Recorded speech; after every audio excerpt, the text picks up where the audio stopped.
тоқып алдық. Енді екінші мынадай орау болады. Сол орауды жасаймыз. Манағы бірінші қатарды жасағандай, мынау бірінші жолақты жасағандай. Қараңыздар. Мана столбик, соединять еттік қой. Сол соединять еткен кезінде, бұл кезде уже біз орайтын кезінде ешқандай да воздушный петля тоқымаймыз. Сол соединять еткеннен кейін бірден сол петляның астынан осылайнан петля шығарып аламыз да осылай тоқимыз. Келесісінде қараңыздар. Мынау бізде петля, Біз бұл петляның өзіне тоқымаймыз. Негізінде қарап отырсаңыздар, біз осылайнан әр петляға тоқимыз, негізінде қарапайым тоқуда. Ал біз узор шығару үшін оған тоқымаймыз, манағыдай астынан тоқимыз.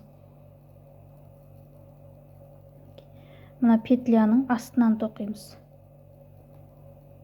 Міне, астынан іліп алып шығардық жіпті. Екеуін қосып тоқыдық. Тура солай келесі мінекей көрші петляның ең астына қарай тоқыдық. Іліп алдық келесісіне.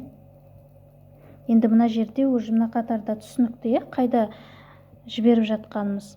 Мінекей мынау петля болса, бұған емес, соның астында кішкене ғана өзі тесік болып бәрі көрініп тұр. Тура сол петляның астына тоқимыз.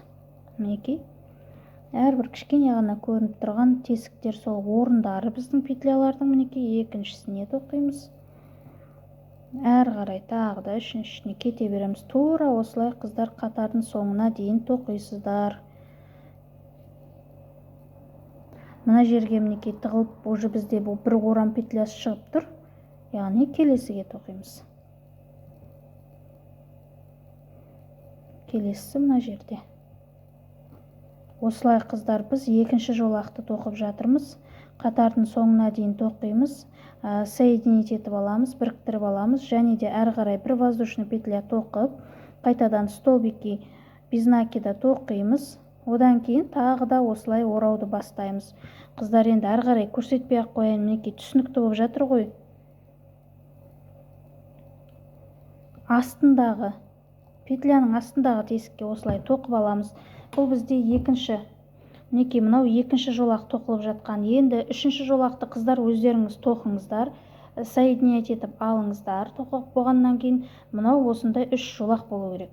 Содан кейін әрі қарай не істейтінін мен сіздерге көрсететін боламын. Әрі қарай қыздар өзіміз жалғастырып кетеміз.